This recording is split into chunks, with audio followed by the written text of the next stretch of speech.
Our forefathers made very clear that our democracy would only survive if there were individuals who were willing to give something back to this country, to be able to dedicate themselves to what this democracy and our freedom are all about. And the fact that there are young men and women who are willing to make that kind of sacrifice, to give something back to this country, is what makes America strong. God bless you and God bless the Marines.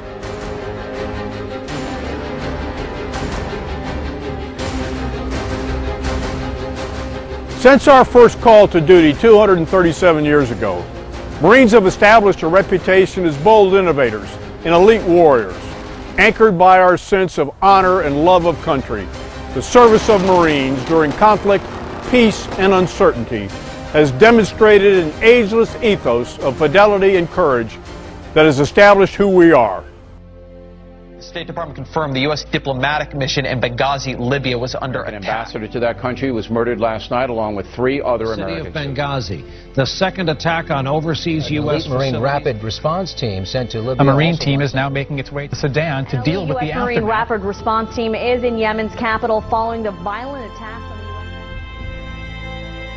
U.S. Our nation has come to understand that when a crisis occurs or security is threatened, Marines respond quickly and unfailingly. We accomplish the mission, not most of the time, but every time. This is who we are. This is our legacy.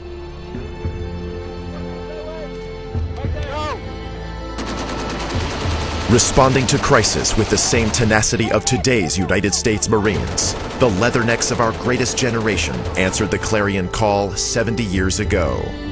Exactly 8 months after the attack on Pearl Harbor, more than 19,000 Marines and sailors landed on the Japanese-held southern Solomon Islands.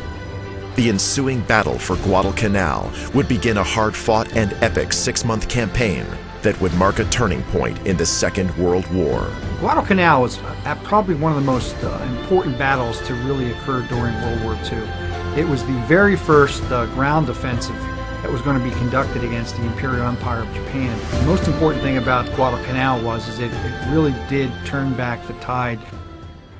Naval parity against the Japanese had been achieved at the pivotal battles of Coral Sea and at Midway. At the time the battle for Guadalcanal and Tulagi began, Japanese forces in the Pacific remained strong, capable, and confident of victory. At the same time, U.S. forces were still in a vulnerable state, having suffered tremendous casualties in the 8 months since Pearl Harbor.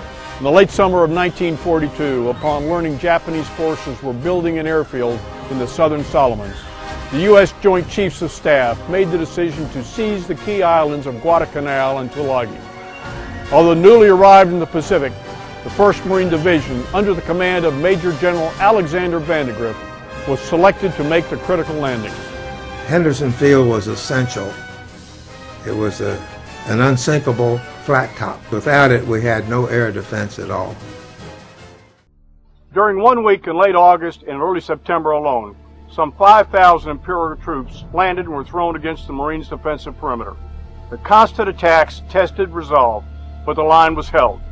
Marines endured not only relentless attacks from the Japanese, but also malaria, dysentery, short supplies, and the harsh tropical climate of the South Pacific. And then the natives came in and told us that a couple thousand Japanese had landed at Tasamboko.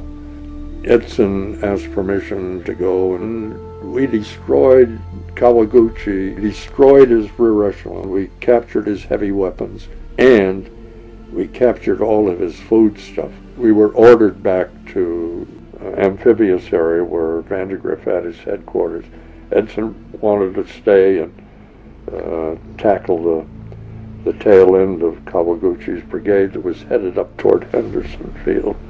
Here at Alligator Creek, at Bloody Ridge, the Matanikaw River, and in the skies over Guadalcanal, combat legends like Lou Diamond, Merritt Red Mike Edson, John Basilone, Mitchell Page, and Harold Bauer demonstrated the grit and tenacity for which leathernecks are known. The Marines taught us to be men, really. We were young boys, and they taught us to be men and to work with each other, to accept the hardships with each other, and also any glory that there might be or anything like that. It was a tremendous help.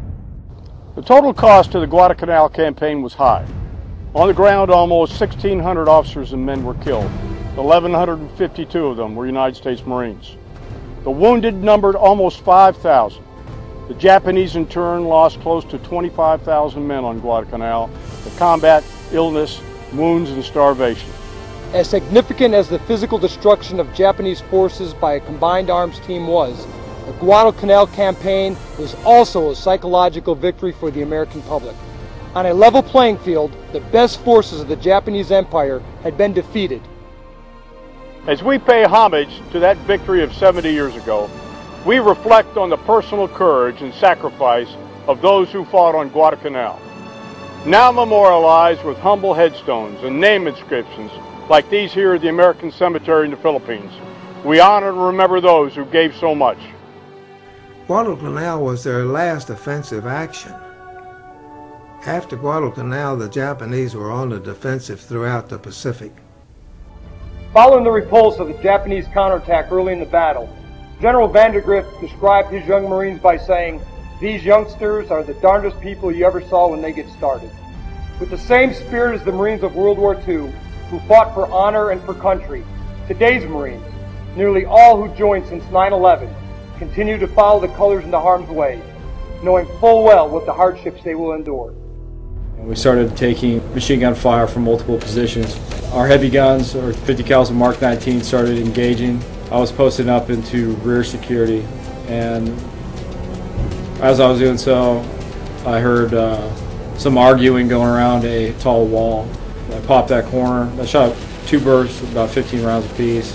I went right behind the corner to reload, and I saw a machine gun barrel come around the corner.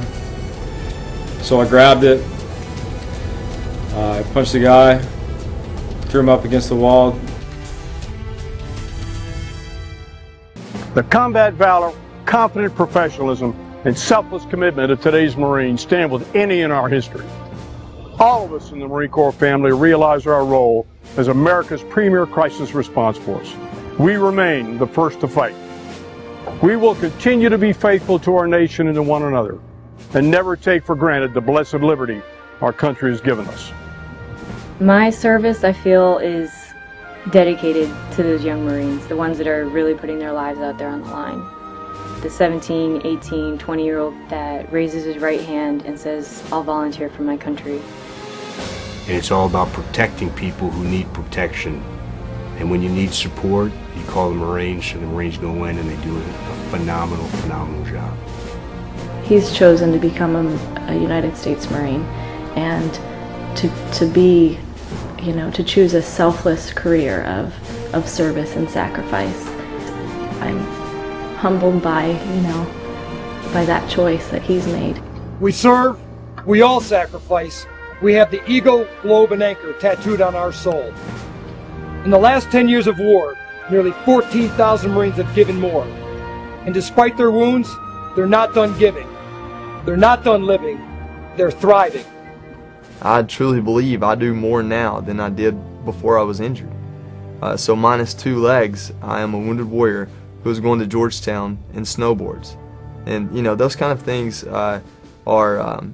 they're not quantifiable. They're just absolutely remarkable. And it's not because of me. It's because of the wounded warrior support. Like all Marines, our wounded warriors live life to the fullest. Participating in sports, they regain their self-confidence and remember again the value of being on a team. They also continue to give back. Some return to their active units, while others succeed in business, and even more return to school.